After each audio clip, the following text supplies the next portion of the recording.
Hi, and welcome to the Flute Talk Podcast, where we talk about all things flute.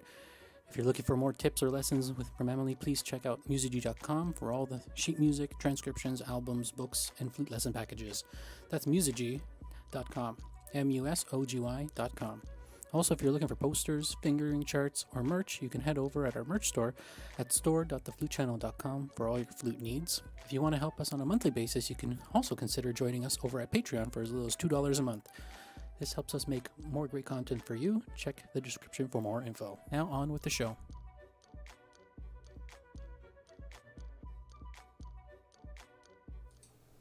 Hi everybody, and welcome to the Flute Talk Podcast. I'm Nick. And I'm Amelie. How's it going, Amelie? Good, how are you? Good. So, we're back. We just want to do a little March podcast for everybody and answer your questions here live. And if you want to join us here, it's usually every other month on the last Sunday of the month. And so we'll barely be back in May, I think, right? Yeah. May, yeah. Last Sunday of May. So be sure to join us then too. But right now we're going to be answering some questions live here on the channel. But maybe soon I'd like to do another just practicing. Yep, just practicing another series that we do as well. That's live. You'll have to be able to subscribe and see on our schedule and on our. Usually they're scheduled, so usually you'll see them in the subscribe feed. Yeah. And so, yeah, I'll pick a piece.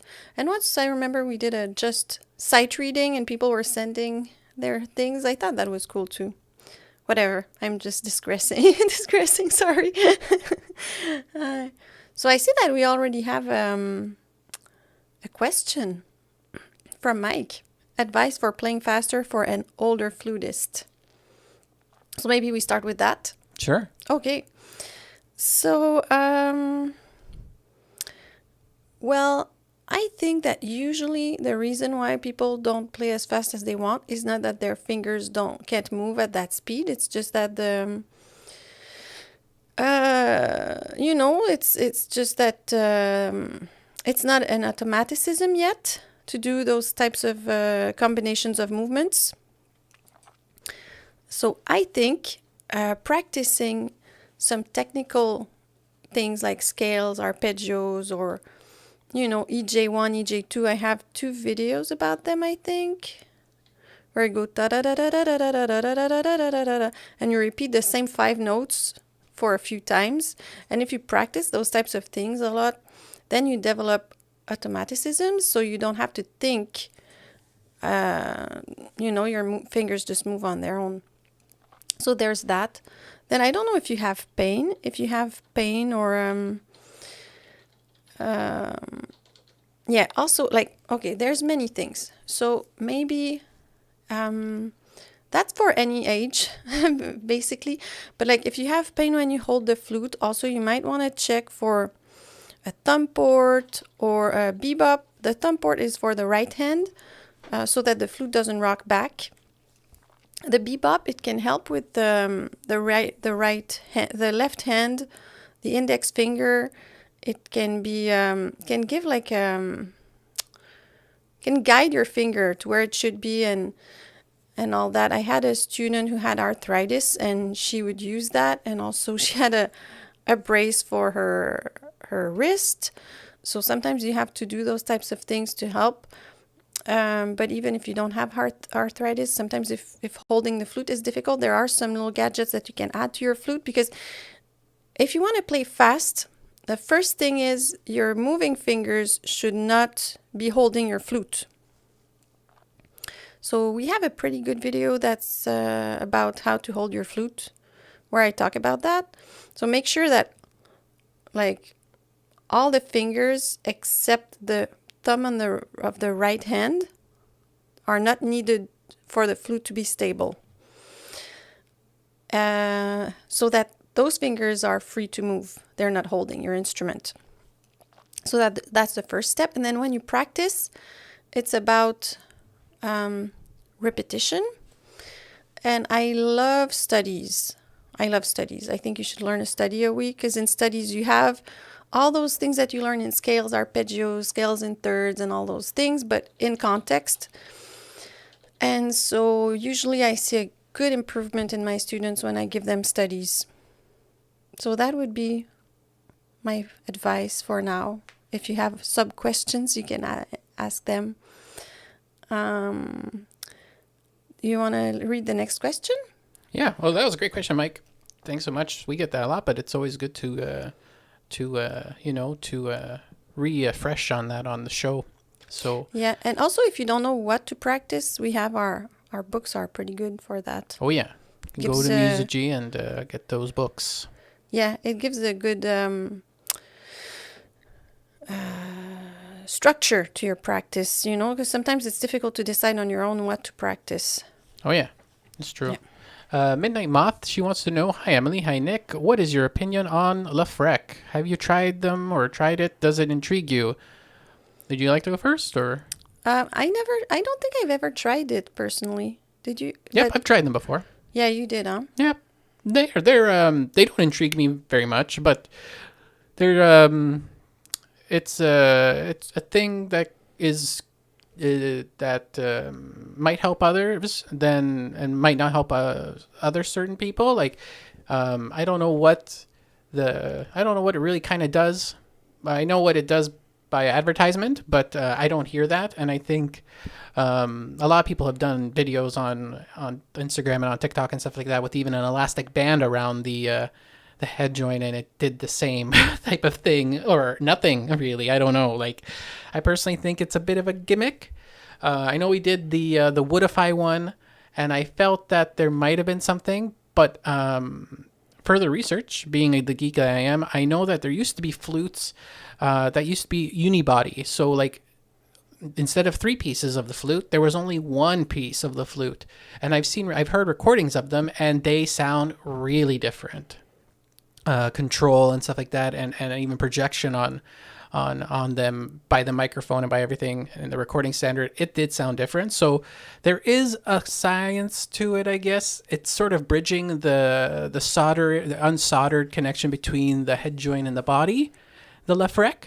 So that's what it's sort of kind of wanting to do, but I think you really need to have more of a 2-body or even a unibody meaning all 3 pieces solidified together, meaning no changes in the adjustment and stuff like that. So those are very only certain companies used to make them. I don't even think they even exist anymore. So how would you even tune with others? If it would not be like that. It would just be that tuning, and you have to adjust with your lips and all those things like that. So you have a lot more movability with your lips instead of with the body and the head joint and stuff like that. So oh my! So you also have to make sure a lot that you like the way the head joint is compared to the body, because not everyone puts in the same spot. Exactly.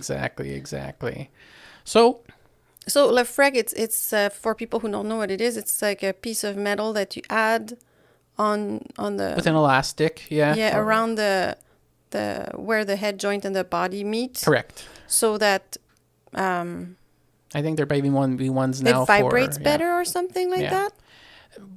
I can't say that. That's not. That's the goal. That's their goal, I guess. Yeah. But because in the end, if you play like bamboo flutes or flutes that are unibody, there's a lot of unibody flutes like shakuhachi and stuff like that. They tend to kind of even feel like you're playing the whole thing a little bit. Like, I don't know, it has a different sensation and also projection to my ear and to my feeling of playing. So even when I play on a tin whistle, which is only 2 pieces, or maybe even low whistles that are unibody, that they sound different than playing when I play on the flute. It sounds a bit more, I don't know, just sounds a bit more smoother. Feels like I can feel a little bit more of a connection. And I think that's what Lefreque and a lot of other things are trying to simulate. But take that as a grain of salt. It may work for you, but it's always worth trying. But I'd like to try it one day. But I think, like, I'm not a scientist, but I don't see how, like, putting something outside would...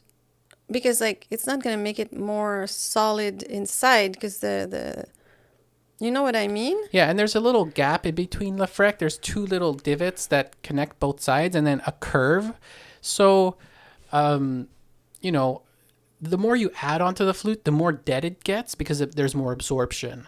I know that little rivet in the middle is supposed to kind of not be connected or touching the flute, so there's less dampening, meaning maybe there's a little more of that vibration and silver or whatever you want to call sparkling sound that you usually get on your flute. But that's how it kind of is. It has two divots, an elastic, and it's sort of a ridge in the middle to kind of let air go and not touch the flute. So yeah, because I don't see how like putting an elastic would make the two pieces of metal more together.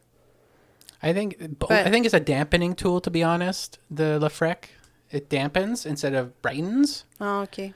But that's just a thought. It's not true. It's not proven true. It's just my thoughts about it. But when I further researched about unibody flutes, that was, I think, really what the goals are happening. Because it's always difficult to know how influenced we are.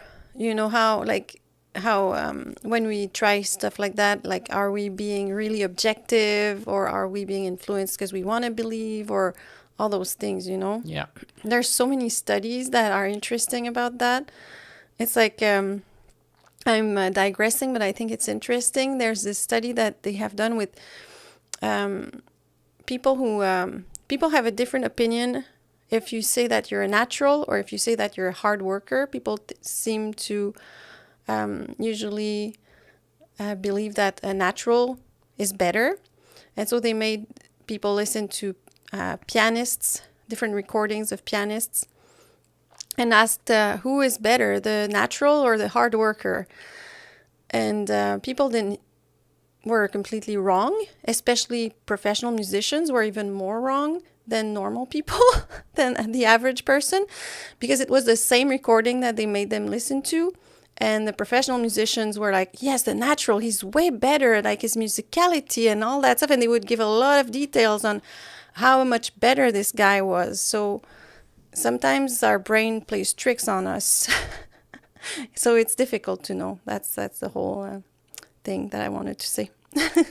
But it's good that you're curious. It's there's a lot of tools out there and things that can help the flutist. There's also just ergonomic things for the flute too.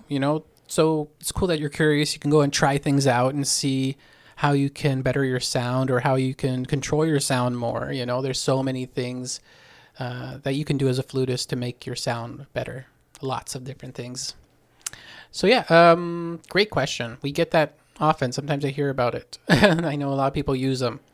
Savannah, she wants to know, do you have advice for a classical flutist who wants to get more comfortable with playing at jam sessions? I have a lot of friends who play jazz, and they always invite me to jam, but I always get so nervous.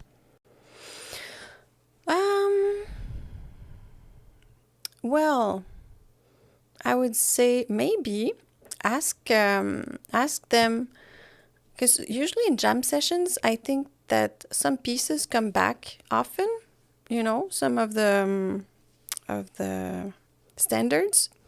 So maybe, you could prepare one or two standards a little bit.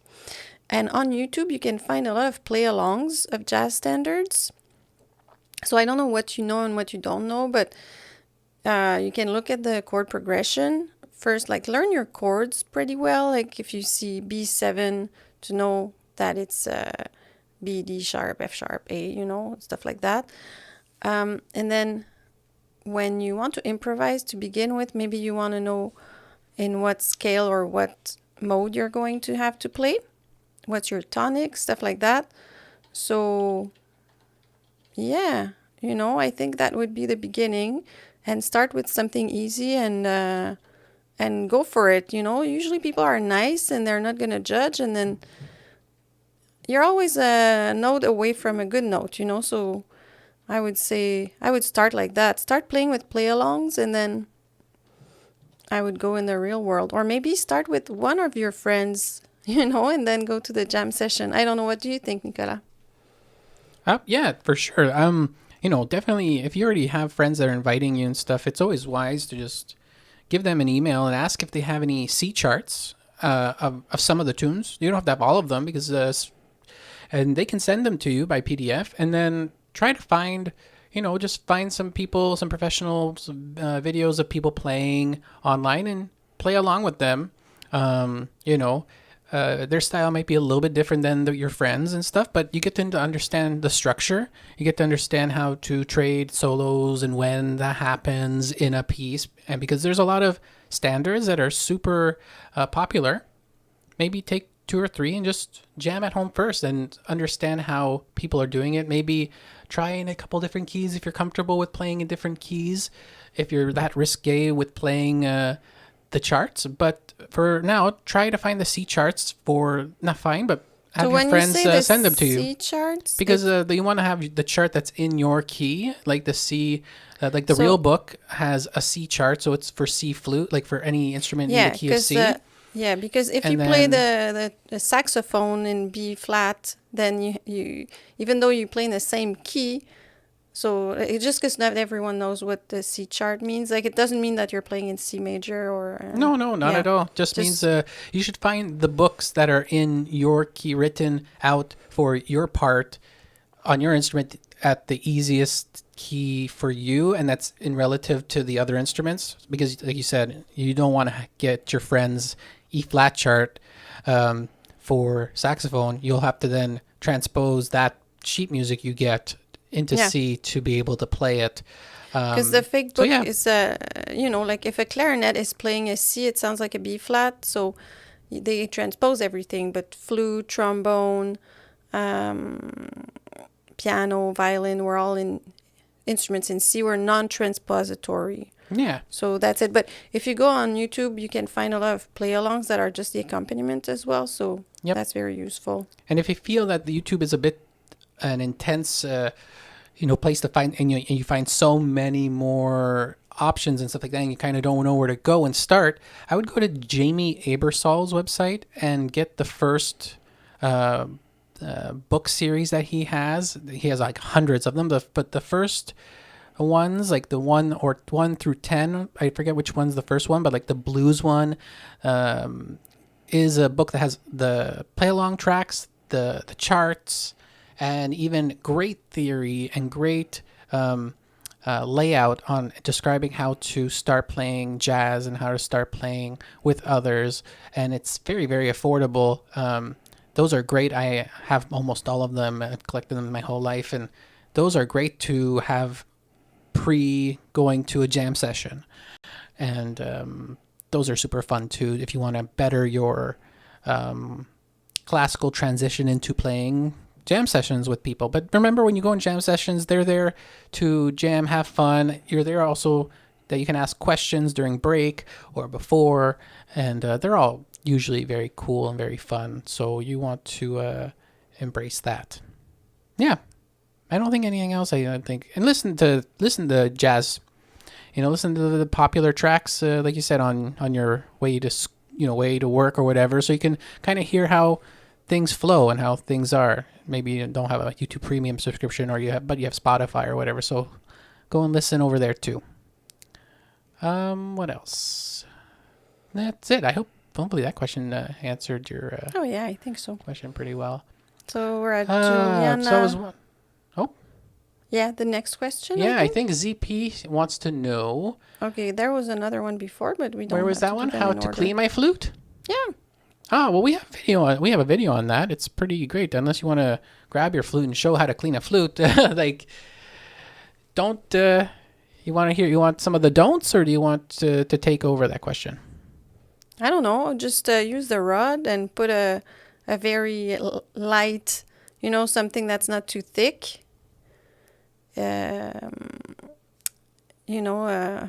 I'm sorry, I have a... Oh, yeah, you can definitely use something like, an old pillow cloth. Yeah, you can use some cotton, or something, and rip it up. Don't make it too big, so it doesn't clog inside. And then also, when you do the head joint, bring the cloth on the top of the rod so that you don't scratch the bottom of the head joint. And yeah, don't make it too big because it's gonna also, when you go in the body, it's gonna get stuck in the keys if it's too wide. And just go from one side to the other. Don't bring it back because sometimes it gets stuck too when people do it like that. Yeah, and like Flamingo says here also in the chat, like you can use a silk swab and stuff like that, but you want, again, something that's going to wrap around the tip of the rod very well, so that the rod is not exposed or has too much of a rough surface while you're going back and forth on the cleaning. And also you should do it often while you're in a practice session, because water accumulates, moisture accumulates rather, a lot. Often. So, if you're practicing some sessions, especially when if you're in a humid area and stuff like that, there can be some people do leave a lot sometimes. So just before when you're done, you take out everything before you put it in the case. You clean it. You don't stop in the middle of practice, except if it's very cold and your flute is like dripping. Yeah, you stop, but you don't need to stop all the time. I don't know. What do you I've never seen you clean your flute every like 30 minutes. Oh, well, I'm just saying. So, yeah. I don't know. I just think it depends. Yeah, if it's very cold and your flute is dripping because there's more, it makes more water. And like I think you also say usually not to clean too much the outside because it kind of rubs the metal, like it removes a little bit every time. Oh, I was just talking about the humidity, the moisture that's inside the flute. Yeah, I know. Yeah, but not necessarily the outside. Sometimes people, when they ask, they also talk about the outside. Oh, the outside's a different thing, which we can discuss right now as well. Which is, you should don't just do at the end of your sessions, and just check up on your flute, make sure there's no little micro, a lot of things can accumulate in the joints and stuff like that, like little pieces of hair, little pieces of stuff. Like people never tend to look at those things, but just gradually just go over with a microfiber cloth or whatever cloth, not necessarily the cloth that you use to clean the inside of your flute, but you should have another type of cloth that cleans the outside of the flute, and might not necessarily need a polishing cloth. You might need a microfiber cloth, which a lot of people have transitioned to a lot, that still leaves a shine and stuff like that, and doesn't let it the polished one a little bit of metal. Huh? Yep. The polishing cloth is a completely different type of cloth that can remove more impurities that are more of the metallic nature, like the oxidization of it and stuff like that. But a microfiber cloth doesn't necessarily do that. In particular, instead, it kind of just removes surface and leaves a different type of shine and clean. Yeah. For the inside, I also like cotton cheese. Yeah, that's good because it grabs a lot of moisture. Yeah, it's a cotton. Yeah, the cheesecloth, not cottage cloth. If you want to buy cottage cheese and put that inside your flute, it'll definitely. No, I said cotton because in French that's how we call it, cotton cheese. Yeah, cheesecloth. Yeah, exactly. Cheesecloth. So you just have to use. You can get dollar store cheesecloth and use that, and it works really, really well for sure. You have to cut it because it's too big, but yeah, it works. Yep, cut to size. What else do we got here? That was a great question. We get it often, and there's also we have a video about it that goes a little bit more in depth about particular things. I might even update it eventually because there's a couple new things I'd like to add to that. ZP wants to know how can I learn double tonguing a bit more faster because I'm learning it and it isn't getting any better. Okay. Well, the good thing with double tonguing is that you can practice it even when you're not playing the flute. So you can go taka taka taka taka taka taka taka while you're doing other stuff. And I would advise you to also practice it upside down, starting with ka. So kata kata kata kata kata kata kata kata kata kata kata kata kata kata, and then you go back to taka taka taka taka taka taka taka taka. Don't try to go fast from the beginning. Try to be equal because a lot of beginners, when they double tongue, they go taka taka taka taka taka. The ta is longer than the ka. You don't want that. You want equal, taka taka taka taka taka taka ta, like a little machine, So I would prioritize being equal than being fast in the beginning. Also, what you can do if you want to get faster but you don't have the endurance yet, you go taka taka ta, taka taka ta, taka taka ta. It's easier to do for a little while very fast, and then taka taka taka taka ta, taka taka taka taka ta. And also try not to just practice the ka by itself. Sometimes it's just the ka is the ka, it's just the back of the mouth, kind of closing. So it's not really the tongue, I guess, or the back of the tongue. So practice it by itself. And then, then you practice it with your flute. You can double each note when you do your scales. Taka, taka, taka, taka, taka, taka, taka, taka. Like that in the beginning. What do you think? All right. You described it quite well. I'm just wondering how have you, is that how you necessarily, with your students, when they're having issues and they feel that they're not getting any better, do you feel that the instruction you gave right now is something you usually do with your students more, or there's some things that come up? Yeah, it's what I do with my students. Also, sometimes when they go there, sometimes they over-tongue, like they over-articulate. They go like very aggressive on taka, taka, ta, So I say use daga, daga, da instead. It feels closer in the mouth. And also make sure that you're blowing enough air, because when you tongue, it's that you're cutting the air. So you have to have a good air stream so that you have something to cut. Sometimes there's not enough air. Sometimes it's like too intense, the movement of the taka taka. It's not that intense, just, it's light. So think, if you want to go fast, it has to be light. It can't be a huge movement because that takes more time. And you have to be patient because it takes time. And you have to do it a lot. Yeah. Yeah. Yeah. So hopefully that but answers that. Really, first thing is make it equal. Not ta-ka-ta-ka-ta, but ta-ka-ta-ka-ta. Yeah. Yeah. Ice Cakes, he or she wants to know, how do you circular breathe? You want to handle that? Yeah, I'm not very good at it, but you put air in your cheeks, and while you push the air with your cheeks, you breathe through your nose. You breathe in through your nose. So you go. For people watching the video, you can see it. Some people would, now it must be more difficult to find. You could do it with a paper straw, but you use a straw and a glass of water, and you always want to have bubbles. That's like the first exercise that people use, to always keep bubbles in the water. And then you do it with your flute. The thing is, like for me, what I find difficult on the flute, that is, I guess it's easier with a closed embouchure instrument like the oboe. But with the flute, like I feel like my sound is not as good when I circular breathe. But I haven't worked enough on it in my life. I was not persistent enough with that to make it sound very good. But that's the theory of it.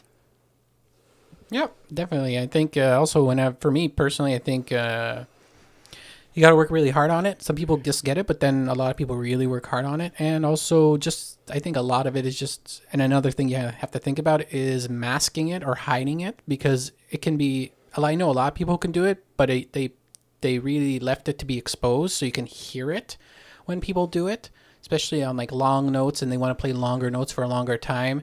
You can actually hear the person breathe through, and it kind of is a distraction. Yes, it is, because you're so right. Yeah, and I think it's the most important thing of it all. You have to hide it. You have to almost, and with any of those extended type of techniques or special techniques, you don't want the people to know that you're doing it. That's the whole genius of it, and the whole way of mastering it is that they won't even notice that you're doing it until really the last second.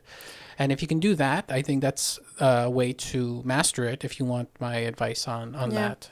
Yeah. Like if you're trilling and you do it, it might sound like be less obvious, but if you're holding a long note, like you were saying, it's difficult. And also, sometimes the sound quality changes when people are pushing with the cheeks while they're breathing through their nose. Yep.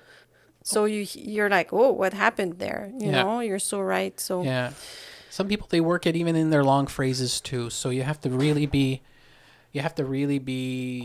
methodical when you use it throughout the whole entire piece. I knew somebody who used it and put it inside long phrases and hid them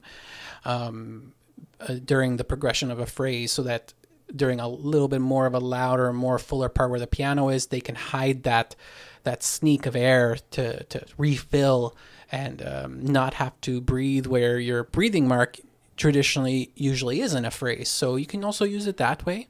So be methodical about those things is what I always think. It's not just I've learned it and I can just apply it and it's just going to work, unless it's so good that it just disappears and you don't hear it.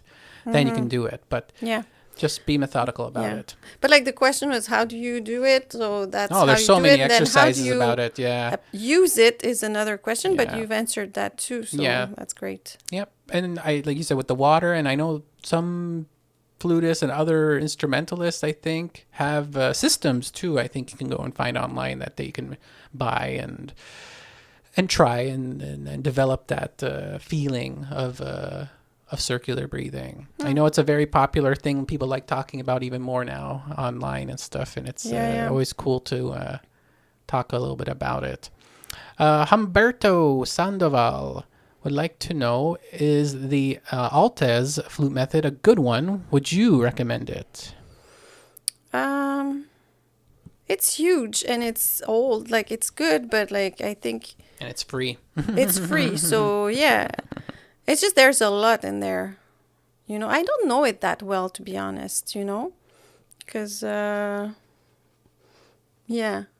do you think, Nicolas? Do you know that method well? Yeah, it's a good method. It's a lot to print, so I would not print it. I would definitely get a PDF of it and maybe put it on your tablet or something like that, just to look through it, because there's so much, and I don't think...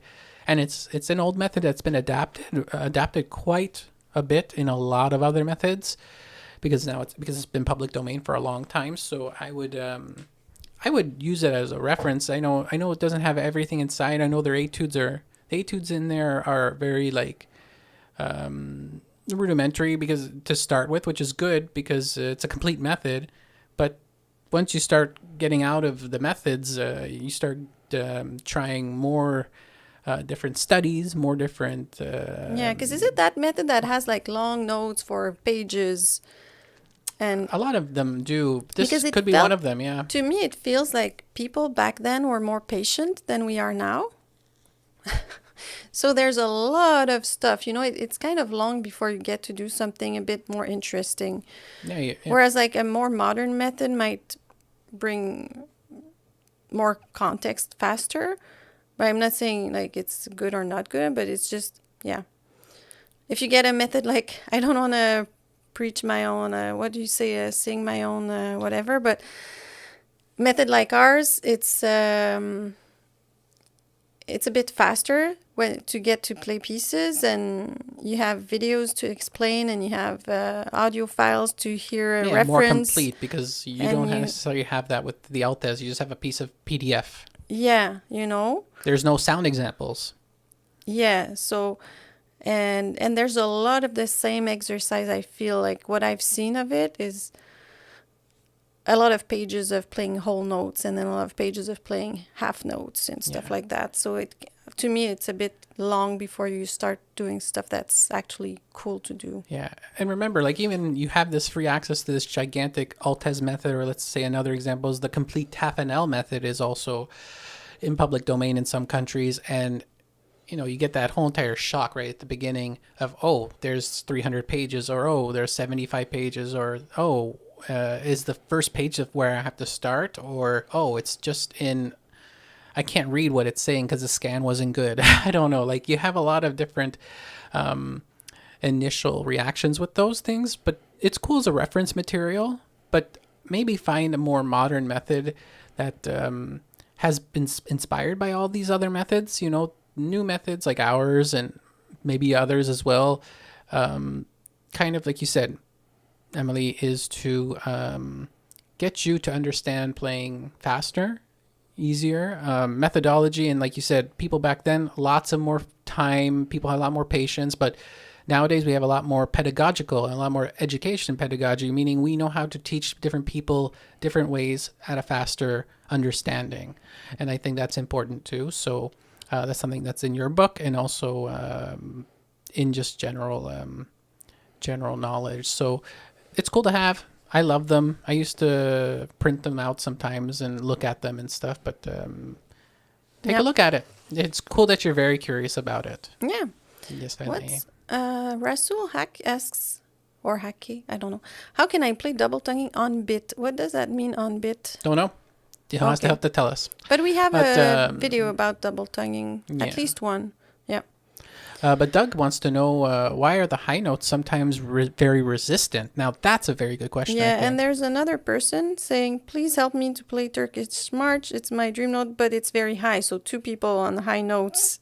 And yeah, high notes are sometimes difficult. You need more airspeed in high notes, and you need to change the angle of the air a little bit. Yeah. Also, sometimes people are kind of scared, and so they kind of close everything. You know, when we're scared, we close the throat. We don't really tend to blow enough air. So you have to stay open when you want those notes to resonate. You can't close everything and be like, oh no, this note is coming. So, yeah, you can practice. We have videos about high notes. We have at least one that's pretty okay about that. And, well, yeah. So, when you play high notes, it's a bit like when you sing. So if you go or and you go to the as high as you can, your soft palate goes up and everything's more open and in your head. So that's kind of what you want to feel in the head, but also in the belly. If you go you don't use the same muscles in the low notes and the high notes. So you have to use those types of muscles there. So maybe play octaves like that, going like first G, second G, third G, and working on that, going up and down.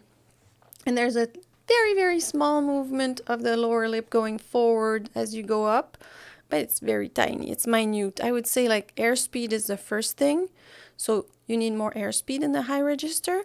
And one thing that's really helpful when you want to work on controlling your high notes, I think, is using harmonics. So let's say you play a low C, and you hold the fingering of a low C, and then you get the octave and the fifth and the other octave, and so on and so on. You can play like 5 notes like that. And that's really helpful to feel how to reach those high notes. And we have videos about those things. Yeah, we definitely do. Yeah.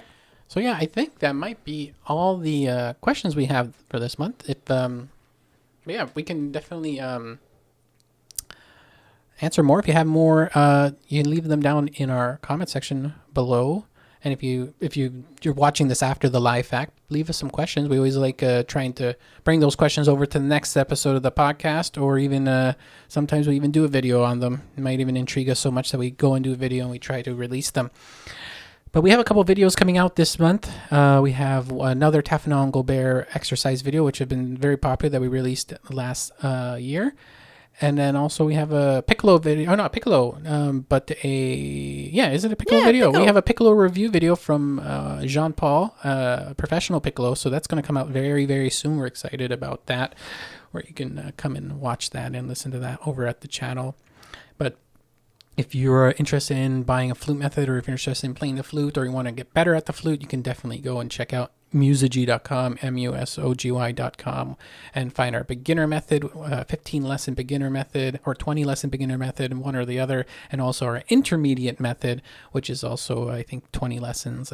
You can find all of those methods over at that website. And if you want to even have lessons with Amelie, you can definitely email us at info@theflutechannel.com, where you can get one-on-one lessons over Skype, Zoom, whatever method you like to use.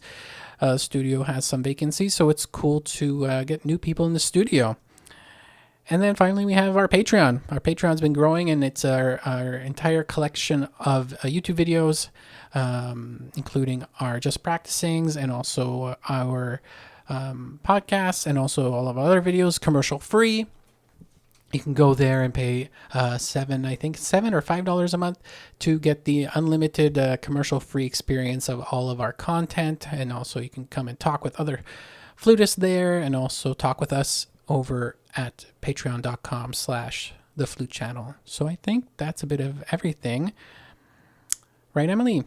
Yeah, I think so. Yeah, so it's been great. Nice podcast as usual, and we will be back in May, on the last Sunday of May. And then also, if you haven't subscribed to our channel, you should definitely come and subscribe to the YouTube channel here on YouTube. And also, if you're listening to this over on Spotify or even on Apple Podcasts, be sure to give us a follow on Spotify. Leave us a review after you've listened to one of our episodes, or if after you're listening to this episode. That helps us out really a lot. And we have a great podcast base of fans that have been helping and supporting us for 72 episodes already. It's been crazy. Wow. Soon it'll be 100. We'll have to do something for 100, I guess. Yeah. But yeah, I think that's about it for me. Nice. Well, thanks for watching and asking questions. Yeah, thanks so much, everybody. Bye. Bye.